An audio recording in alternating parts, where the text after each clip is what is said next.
Hi everyone! Today I want to show you some details of my illustration process in Procreate and techniques and brushes I use. To make it easy to follow, I divided it into sections of sketching, coloring, adding textures and final details. I will also show you what brushes I'm using and how you can use them.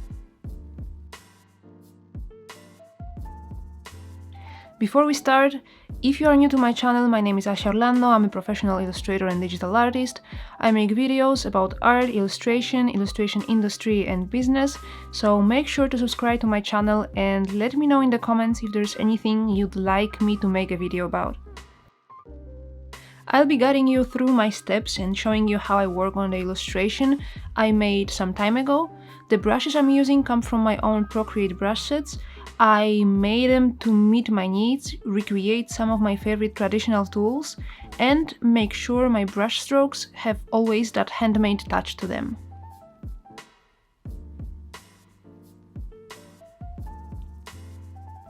I will leave all the links below and also the video chapters so you can skip ahead to the part that interests you the most. There's also a surprise for those of you that will stay with me along the video. So let's start with sketching.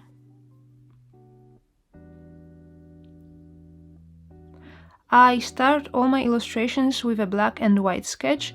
I make a very messy and generic sketch for my personal projects and quite a detailed and clean one when I send it off to my clients.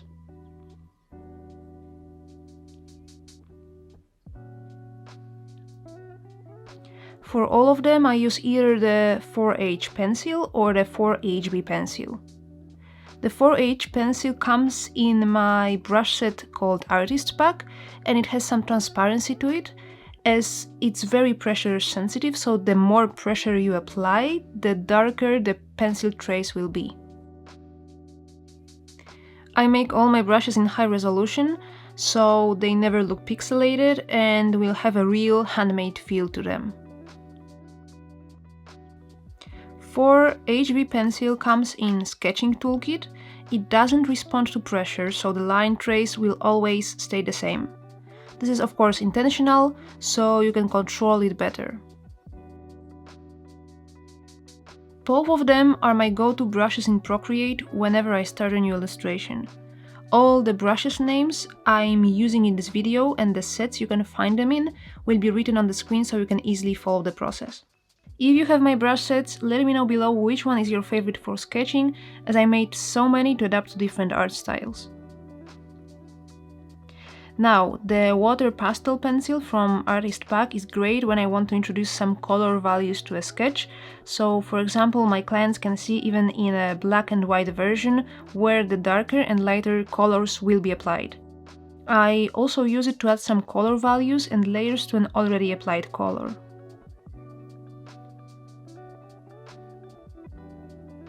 If I want a bit more of a washed effect instead, I use the wet paint brush, also from the Artist Pack. I like that the intensity of the brush stroke can be easily built up with more pressure. I always start with a light sheer layer and I work my way up whenever I feel I need it in my illustration.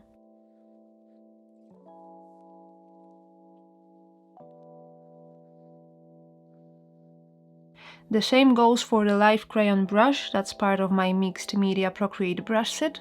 This one is definitely a more textured option to go with, but depending on the pressure and amount of layers you'll apply, the texture will dissolve and transform into a solid color layer.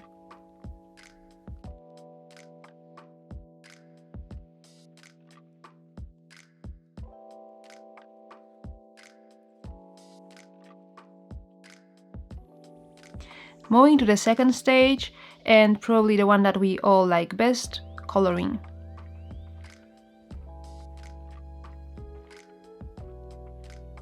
The Ink Spot Shadow from Artist Pack is my favorite brush to apply color when I do it manually, without filling the color in. This one reminds me a bit of a charcoal. I really like the very slight texture and grain that gives a very delicate feeling of a handmade drawn piece. It is very similar to the Noise Crayon brush from Grain Nose brush set, although they behave a bit differently. Another brush with a similar effect is the Dirt Water Liner from the Artist Pack. It's a very funny brush that reminds me a bit of when I was drawing with charcoal powder with a finger on a piece of paper. You can, however, build a completely opaque color very quickly, and these chalky details will only remain visible at the edges.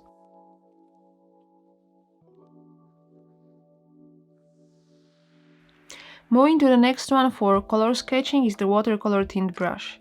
This one I choose often if I want to quickly cover a space of an illustration with a unified color.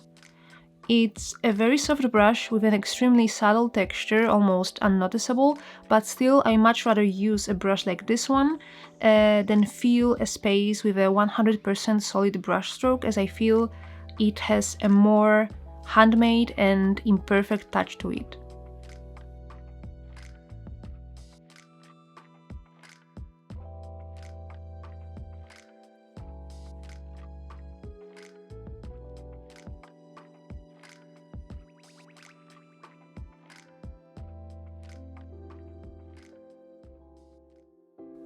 Now, one of my very favorites is the chunky chalk. I use it for the same purposes, but when I want more color coverage with some pencil-like imperfections. It's a very soft and smooth brush with a little bit of noise to it. You will find it in the sketch toolkit.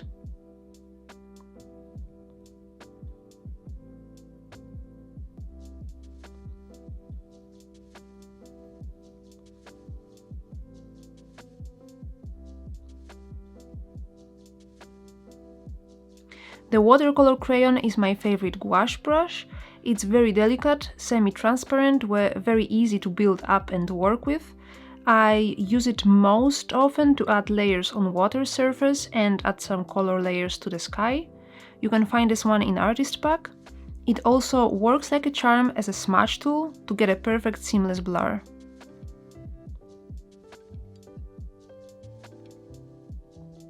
If, like me, you like using gouache-like brushes, I'm sure you'll love Ink Brush from Mixed Media Set. It's super smooth and soft, very easy to control. I use it mostly on big size spaces that require a quick coloring.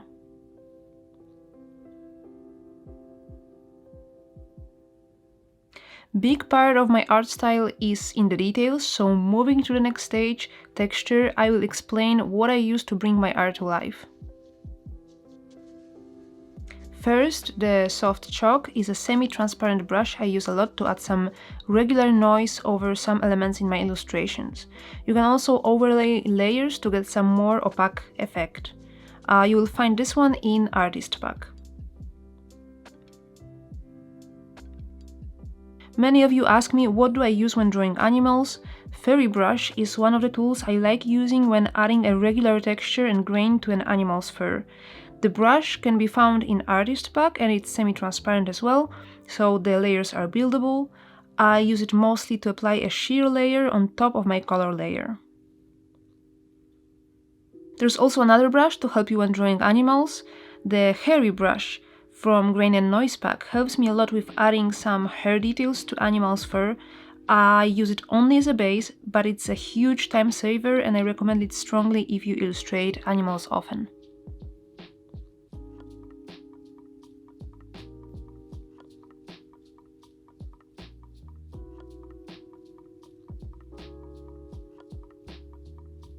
Retro Noise Pen is a perfectly regular and seamless retro texture. It's a very classic effect and I use it to add some more depth to some elements. This one is super easy to use, so it's impossible to mess anything up with it. You will find this one in my Grain and Noise brush set. Retro Noise Shadow has a very similar effect. It's like working with the texture in negative, which can give you some great results and effects.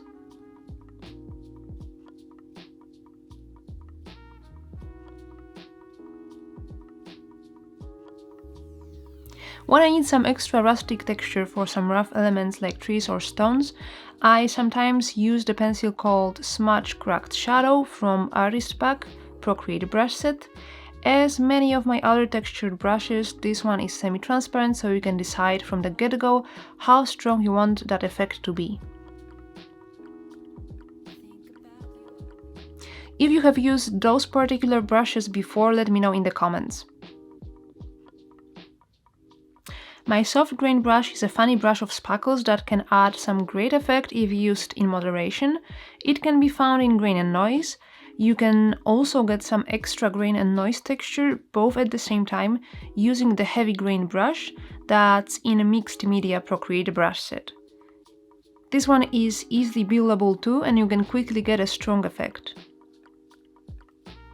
One of my favorites when it comes to adding some extra layers and depth to water surface is the Gouache water base from Mixed Media set. It's transparent and you can build it up as you go.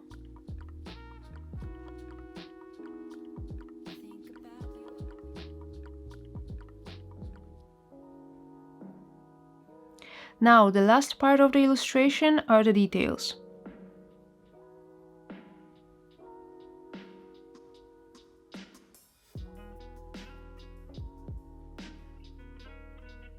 The water brush pen from Sketching Toolkit is my favorite ever gouache brush for any kind of details and small tweaks. I use it especially for light retouches and to change the tone a bit or add some simple lines to an already colored illustration. One of my absolutely favorite Procreate brushes to add some pencil-like color details are the charcoal and the charcoal bars, both from Sketching Toolkit. I love their shape, how smooth they are, and the effect they give you.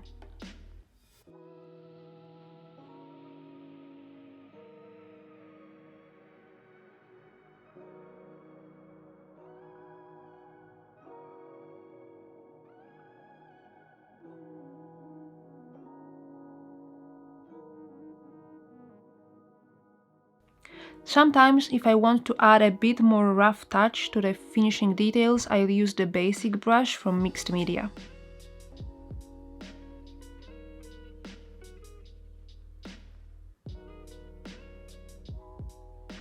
I use brushes from my markers pack set mostly for finishing details, and so the washed ink brush is a perfect one to add some single lines and strokes that will make the illustration more rich in details. It's also great if you're going with that very traditional art feel, as it has a very nice texture to it.